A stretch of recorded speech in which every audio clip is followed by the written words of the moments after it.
மத்திய அரசினுடைய நிதிநிலை அறிக்கை விரைவில் தாக்கல் செய்யப்பட உள்ளது. இதில் தமிழக விவசாயிகள் எல்லாம் பெரிய எதிர்பார்ப்புடன் காத்துள்ளோம். அதற்கு முக்கியமான காரணம், தமிழ்நாட்டில் கேரளா விட அதிகமாக தென்னை உற்பத்தி அதிகமாக இருக்குது. இதில் எண்ணெய் வித்து, மற்ற கடலை, எள் போன்ற எண்ணெய் வித்துக்களும் அதிகமாக சாகுபடி செய்கிறார்கள். தற்சமயம் கடுமையான விலை இறக்கமாக உள்ளது. அனைத்து பொருட்களும் விவசாயிகளுக்கு கட்டுப்படி இல்லாமல் உள்ளது.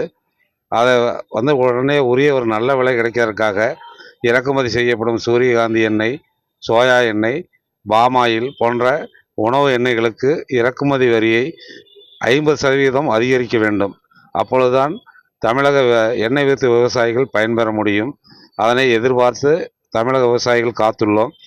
அது மட்டும் இல்லாமல் 2018ஆம் ஆண்டு முதல் PM கிசான் என்னும் விவசாயிகளுக்கான ஊக்கத்தொகை என்பது ஆண்டுக்கு 6000 ரூபாய் மட்டும் வழங்கப்படுகிறது.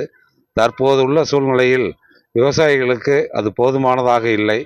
அதை உயர்த்தி 36,000 ரூபாயாக வழங்க மத்திய அரசு நடவடிக்கை எடுக்கும் என்று அனைத்து இந்திய விவசாயிகள் அனைவரும் எதிர்பார்த்து காத்து கொண்டுள்ளோம். ஈரோடு மாவட்டத்தை பொறுத்தவரை தமிழ்நாட்டில் அதிகமாக அரிசி உற்பத்தி செய்யக்கூடிய மாநிலமாக தமிழ்நாடு விளங்கிக் கொண்டிருக்கிறது. அரிசிக்கு 25 கிலோவுக்கு மேலே உள்ள வரி இல்லை என்றும் 25 கிலோவுக்கு கீழே உள்ளதுக்கு வரி விதிப்பும் இருக்கின்றது. அதை நாங்கள் மறுசீராய்வு செய்ய சொல்லி வலியுறுத்தியுள்ளோம். அதை மத்திய அமைச்சர் இந்த பட்ஜெட்டில் அதை வரி சீராய்வு செய்யுமாறு நாங்கள் கேட்டுக்கொண்டிருக்கின்றோம். அதை எதிர்பார்க்கின்றோம் இந்த பட்ஜெட்டில். அது மட்டும் இல்லாமல் இட்லி மாவு, ஈர மாவிற்கு 5% வரி இருக்கிறது. அதை விலக்கி இட்லிக்கும் வரியை விலக்க வேண்டும் என்று நாங்கள் கேட்டிருக்கின்றோம். அது மட்டும் இல்லாமல் இங்கு ஈரோடு மாவட்டத்தை பொறுத்தவரையில் ரயில் நிலையங்கள் போக்குவரத்தில் பார்த்தீங்கன்றால் இன்னும் கட்டமைப்புகள் குறைவாக இருக்கின்றது. அதிகமாக வரி செலுத்துகின்றோம் ஈரோடு மாவட்டம். அது மட்டும் இல்லாமல் தமிழக அளவிலே அதிகமான நிதியை ஒதுக்கீடு செய்து நதிநீர் இணைப்பை கண்டிப்பாக இந்த பட்ஜெட்டில் அறிவிப்பார் என்று நாங்கள் எதிர்பார்க்கின்றோம்.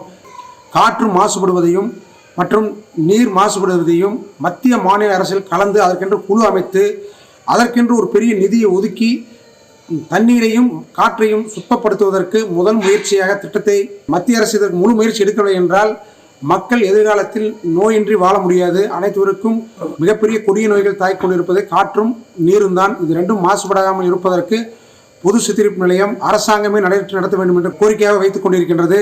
அரசு இது முழுக்க இந்த தண்ணீரை சுத்தப்படுத்த வேண்டும் என்று நாங்கள் கோரிக்கை வைத்திருக்கின்றோம்.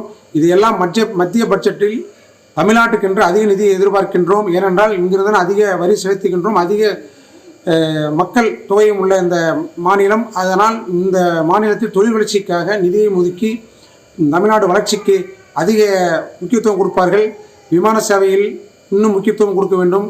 இங்கே இருக்கக்கூடிய கார்கோ, அதாவது மதுரை, ஈரோட்டை பொறுத்தவரை மதுரை கோயம்புத்தூர் தான் இருக்கிறது. கோயம்புத்தூரில் இன்னும் பெரிதாக என்ற திட்டம் இருக்கிறது, இன்னும் முடிவடையவில்லை. அதையும் நிதி ஒதுக்கி மற்றும் மதுரை போன்ற நகரங்களிலிருந்து உடனடியாக வேளாண் பொருளை ஏற்றுமதி செய்வதற்கு அதற்கும் அந்த கார்கோ ஃப்ளைட் என்பார்கள், அதை அதிகம் வந்து போவதற்கு உரிய இடமாக மதுரையும் செய்து கொடுக்கலாம். இன்னும் சொல்லப்போனால் கரூர், ஈரோடு பகுதியிலோ அல்லது காங்கேயம் பகுதியில் கூட இன்னும் ஒரு விமான தளத்தை அரசு அமைப்பதற்கு கூட இந்த மத்திய பட்ஜெட்டில் ஆய்வு செய்து நிதி ஒதுக்கலாம்.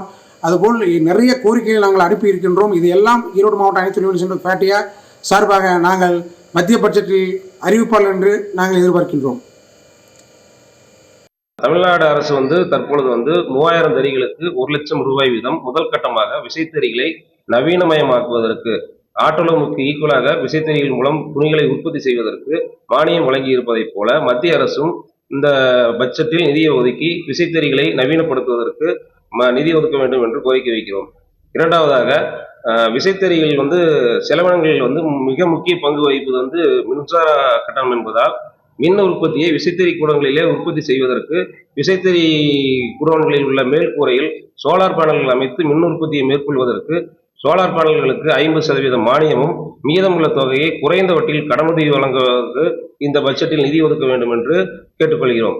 நம்முடைய நாடு விவசாயத்தை சார்ந்திருக்கிறது. ஆகவே விவசாயத்துக்கான மேலும் அதனுடைய நிதி ஒதுக்கீடு அவசியம். ஒரு சில காலகட்டத்தில் இந்த விவசாய விளை பொருட்கள் அதிகமாக வரும் பொழுது அதனை சேமித்து முறையானபடி அதனை விநியோகம் செய்வதற்கான வழிமுறைகள், கட்டமைப்புகள் அவசியப்படுகின்றன.